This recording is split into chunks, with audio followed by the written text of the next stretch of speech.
El libro de Levítico.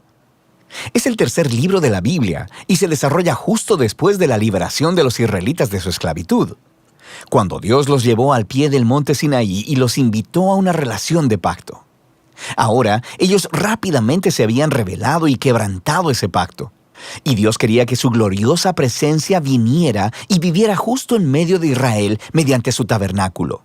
Pero el pecado de Israel ha dañado la relación.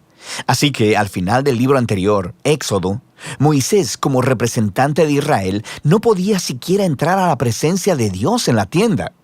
El libro de Levítico inicia recordándonos este problema fundamental. Dice, el Señor llamó a Moisés desde la tienda. Así que la pregunta es, ¿cómo puede Israel en su condición de pecado y egoísmo ser reconciliado con este Dios santo? De eso se trata este libro, sobre cómo Dios, en su gracia, está proveyendo un camino para que un pueblo pecaminoso y corrupto pueda vivir en su santa presencia. Ahora, detengámonos un momento y exploremos esta importante idea de que Dios es santo. Este concepto es fundamental para entender este libro. La palabra santo significa estar apartado o ser único.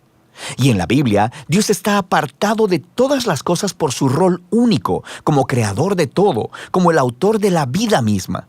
Así que si Dios es santo, entonces el espacio alrededor de Dios también es santo. Está lleno de su bondad, vida, pureza y justicia. Así que si Israel, injusto y pecaminoso, quiere vivir en la presencia santa de Dios, ellos también deben volverse santos. Su pecado debe ser enfrentado, y por eso tenemos el libro de Levítico. Ahora, el libro tiene un diseño asombrosamente simétrico. Explora las tres maneras principales en que Dios ayuda a Israel para que pueda vivir en su presencia. Las secciones externas son descripciones de rituales que Israel debía practicar en la presencia santa de Dios. Las siguientes secciones internas se enfocan en el rol de los sacerdotes de Israel como mediadores entre Dios e Israel. Y dentro de eso hay dos secciones que se enfocan en la pureza de Israel.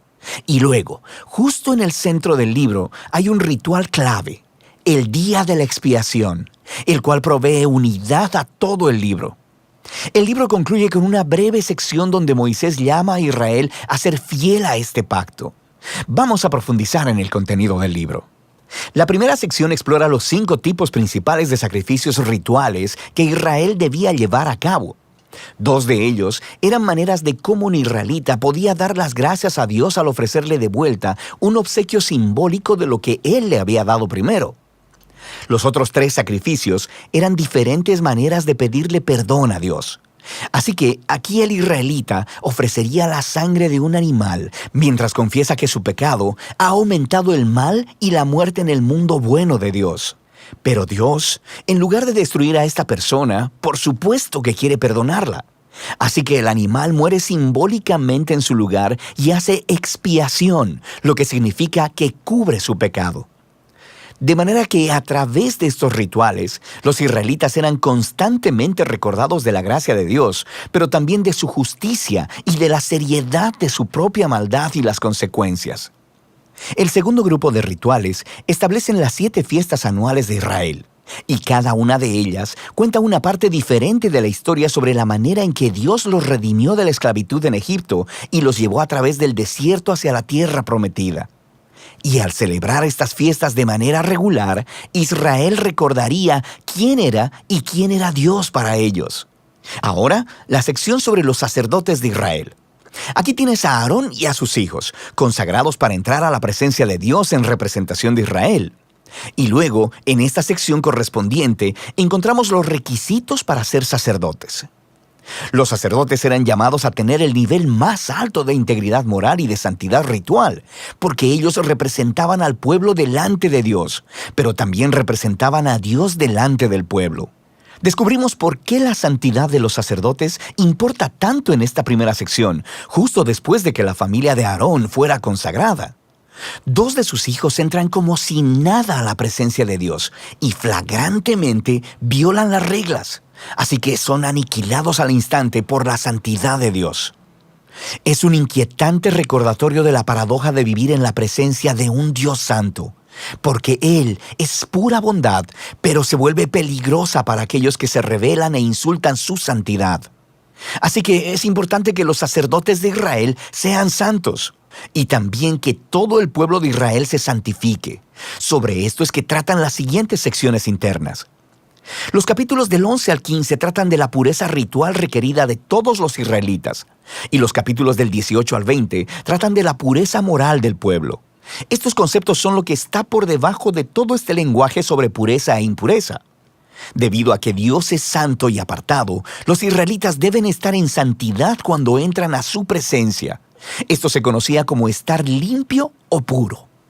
La presencia de Dios estaba excluida para todo aquel que no estuviera en una condición de santidad.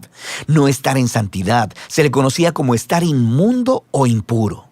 Ahora, un israelita podía volverse impuro de unas cuantas maneras. Por ejemplo, al tener contacto con fluidos corporales reproductivos, al tener una enfermedad de la piel, al tocar moho u hongos o al tocar un cadáver. Para los israelitas, todos estos elementos estaban asociados con la mortalidad, con la pérdida de vida, lo que nos lleva al simbolismo central de estas instrucciones. Te vuelves impuro cuando te contaminas al tocar la muerte, por así decirlo. Y la muerte es lo opuesto a la santidad de Dios, porque Dios, en esencia, es vida. Esto es clave. Simplemente ser impuro no era pecaminoso o malo.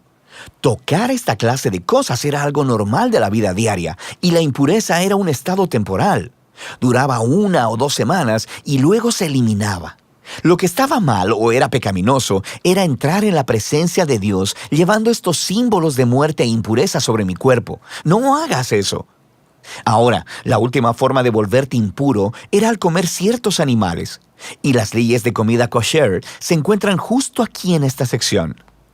Han existido muchas teorías sobre por qué ciertos animales se consideraban impuros y prohibidos, para promover la higiene o para evitar tabús culturales. El texto simplemente no es explícito, pero la idea básica de todos estos capítulos es muy clara.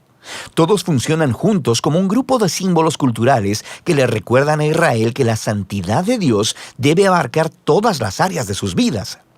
La sección correspondiente de aquí en adelante trata de la pureza moral de Israel. Los israelitas eran llamados a vivir en forma diferente a los cananeos. Debían cuidar del pobre en lugar de ignorarlo. Debían tener un alto nivel de integridad sexual y debían promover la justicia a través de toda su tierra. Ahora, aquí en el centro del libro nos encontramos con una larga descripción de una de las fiestas anuales de Israel, el Día de la Expiación. Probablemente, no todo pecado y rebelión de los israelitas sería cubierto a través de los sacrificios individuales. Así que una vez al año, el sumo sacerdote tomaría 2 machos cabríos. Uno de ellos sería ofrenda de purificación para expiar los pecados del pueblo, y el otro se llamaba el macho cabrío expiatorio.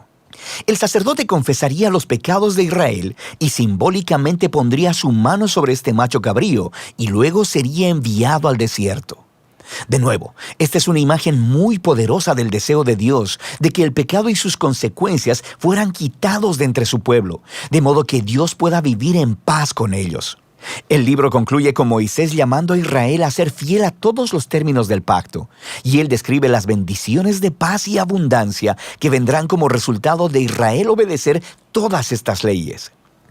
Él también les advierte que si son infieles y deshonran la santidad de Dios, resultará en desastre y eventualmente en exilio de la tierra prometida a Abraham. Ahora, si quieres ver cómo Levítico encaja con la gran narrativa, es útil mirar la primera oración del siguiente libro de la Biblia, Números. Comienza diciendo que Dios le habló a Moisés en la tienda. Así que podemos ver que Moisés ahora es capaz de entrar a la presencia de Dios en nombre de Israel. El libro de Levítico funcionó. Así que a pesar del fracaso de Israel, Dios proveyó una manera para que sus pecados fueran cubiertos, para que Dios pudiera vivir en paz en medio de personas pecadoras. Y de eso se trata el libro de Levítico.